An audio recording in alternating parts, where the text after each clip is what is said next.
Sois sans crainte, petit troupeau.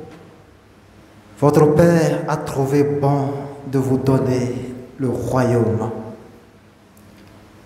Voilà, libellé en peu de mots, ce qu'il faut retenir pour entrer dans l'intelligence des tests de ce dimanche. Le Fils, Jésus atteste bien que la volonté et la bonté du Père nous disposent à être possesseurs de la patrie céleste, du royaume des cieux. Il l'énonce avec clarté. Dieu, votre Père, a trouvé bon de vous donner le royaume. Le principe qui anime le Père des cieux est celui du don. De même que nous avons connu Jésus comme don du Père à notre humanité, le Christ qui a tout donné jusqu'à se donner lui-même, le Christ donc nous révèle le Père dans sa générosité, dans sa prodigalité. L'être de Dieu est bonté, charité et miséricorde. Jésus fait ce qu'il a vu du Père.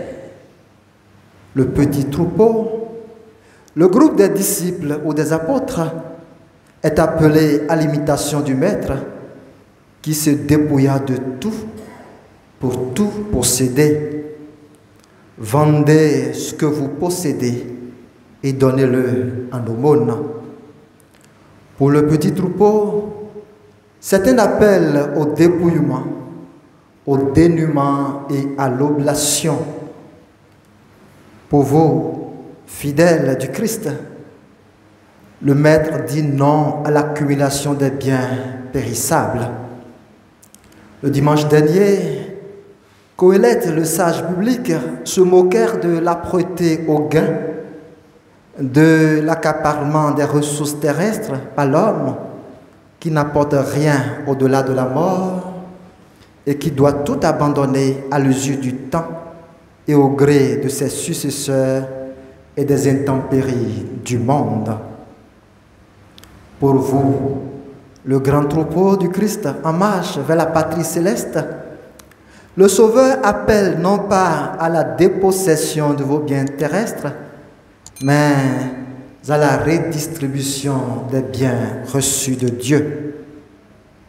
La charité qui vous est demandée est justice vis-à-vis de Dieu et du prochain. Qu'as-tu en effet, dit saint Paul, que tu n'aies reçu de Dieu? Et si tu l'as reçu, pourquoi te vanter comme si tu ne l'avais pas reçu? 1 Corinthiens chapitre 4, verset 7. Si donc la richesse comme vertu est un don de Dieu, elle doit servir au bien commun comme les autres dons et charismes reçus de Dieu. Et quand on s'enrichit indûment comme Zachée et qu'on devient disciple du Christ, il faut se départir du bien mal acquis et faire justice aux démunis selon l'esprit même de l'Évangile selon saint Luc. La richesse posée donc comme une vertu au service des affamés, des assoiffés, des prisonniers, des malades, des étrangers, des dénudés, des marginalisés, des démunis, fait de celui qui est riche en vue de Dieu un béni du Père, un béni dont la prière du pauvre, s'élevant en action de grâce vers Dieu, revient en bénédiction et protection divine contre les dangers de ce bas monde. Oui, dit le Maître, faites-vous des bourses qui ne s'usent pas, un trésor inépuisable dans les cieux, là où le voleur n'approche pas, où la mythe ne détruit pas, car là où est votre trésor, là aussi est votre cœur. Là où est votre trésor, là aussi est votre cœur. Sois sans crainte, petit troupeau. La confiance en Dieu dans l'histoire biblique est le préalable des grandes figures de l'histoire du salut. L'exhortation au petit troupeau est la même que l'archange de la bonne nouvelle adresse à Marie, à Joseph, à Anne, la mère de Samuel, et à tant d'autres. Croire, nous dit l'auteur de la lettre aux Hébreux, est l'autre versant de la charité que nous rend possesseurs du royaume des cieux que nous espérons. La foi nous donne déjà ici-bas de connaître le ciel que nous ne voyons pas. Oui, l'union vraie à la parole du Christ et l'adhésion fervente aux œuvres du Père donnent aux chrétiens d'avoir part à la lumière d'en haut. Dans la lumière de la foi, Abraham se mit en chemin à l'appel du Dieu inconnu de ses pères, vers une terre étrangère aussi inconnue, objet de promesses divines à une descendance hors de portée humainement.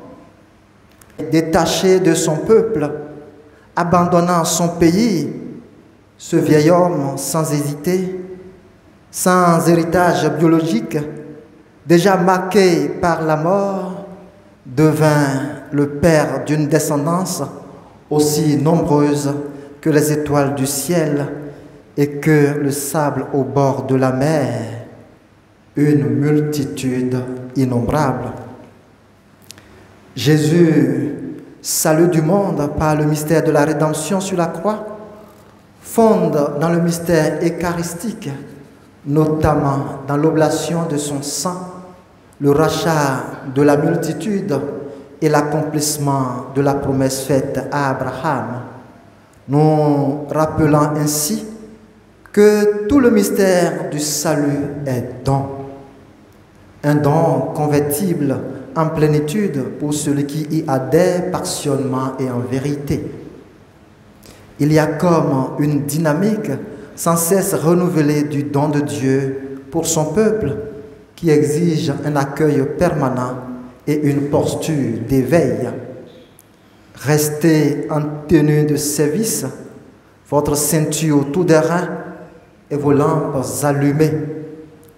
Il s'agit pour nous de nous débarrasser de tout ce qui nous alourdit la marche ou qui obscurcit l'horizon de la mission.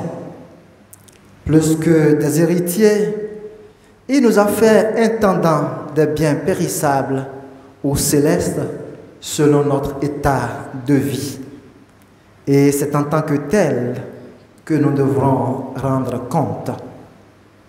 La finale de l'Évangile nous interpelle sur un élément important sur les dons reçus de Dieu, sur l'usage que l'on en fait et le résultat qui en sort. À qui l'on a beaucoup donné, on demandera beaucoup. À qui l'on a beaucoup confié, on réclamera davantage.